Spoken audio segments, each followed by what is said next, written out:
Hi, I'm John from Stedman's Bike Shop located in Wakefield, Rhode Island. And today we're going to go over some thru-axle wheel removal and some brake pad spacers, how to install those. Let's go ahead and get started.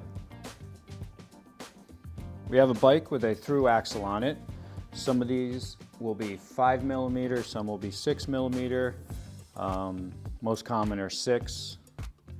So we're just simply going to take our Allen wrench, put it in the end, going to loosen, going to pull out the thru axle, drop the wheel down, do what we need to with the wheel. While we have this wheel out, we'll show you about a spacer.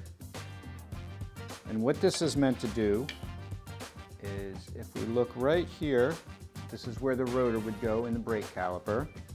We're going to take the spacer, and if you see that little,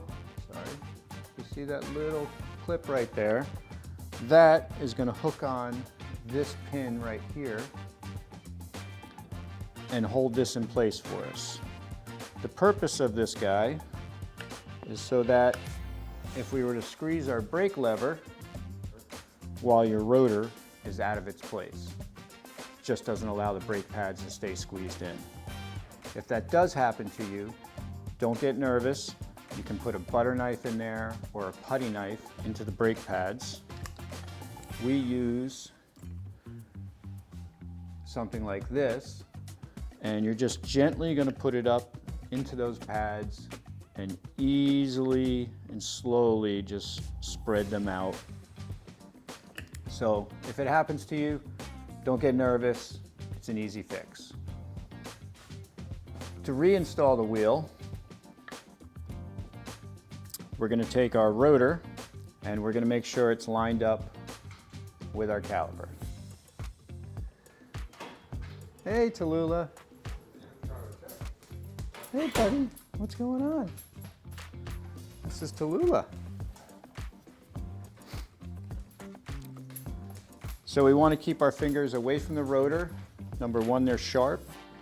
And number two, our oils from our fingers will create contamination to our brake pads. So if you do touch it, just wipe it down with some alcohol and that'll be fine. But we're going to pull our wheel up in, aligning our rotor inside our caliper, slide our thru axle in, take our wrench, and tighten our thru axle down.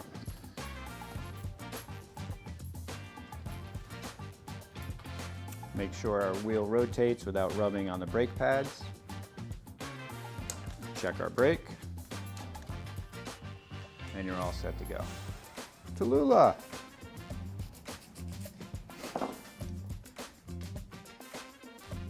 So the rear wheel's a little more difficult. We're going to have, on a road bike, we're going to have 2 chain rings most likely, a large and a small, and we're going to have a cassette in the back.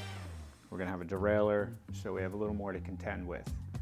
The important rules is that make sure that we're always in the small cog in the rear and the small chain ring up front. And what that's going to allow is for us to have a little more chain play, get the wheel in and out. So if I were to shift this guy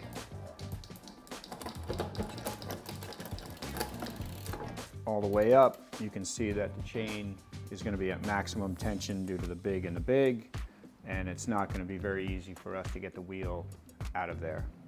So always shift to the small cog in the back and the small chain ring up front, and then you can see how much room that'll allow us.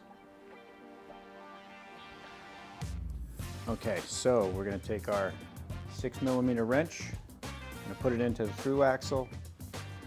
We're going to loosen it up. And we're going to pull out the thru axle. We're going to take our thumb to the back of the derailleur, our fingers to the front of the derailleur, and we're going to let the wheel drop down and pull this open to give it some space past that pulley wheel. Once we have it out, we'll just unhook it, do what we need to do, And then to go back in, we need to keep an eye on our rotor and our alignment of our caliper. And we're also going to need to rotate our derailleur the same way. But going in, we want to make sure that we get our chain onto our cog. So drop our chain onto our smallest cog. Then we're going to pull the derailleur cage back as we're lifting with our left arm up and right in, keeping an eye on our rotor all at the same time. Slip our through axle in. Start to thread that. Make sure our through axle is tight. Make sure our wheel spins through our brakes. Pedal our bike to make sure we're not between gears. And it's that simple.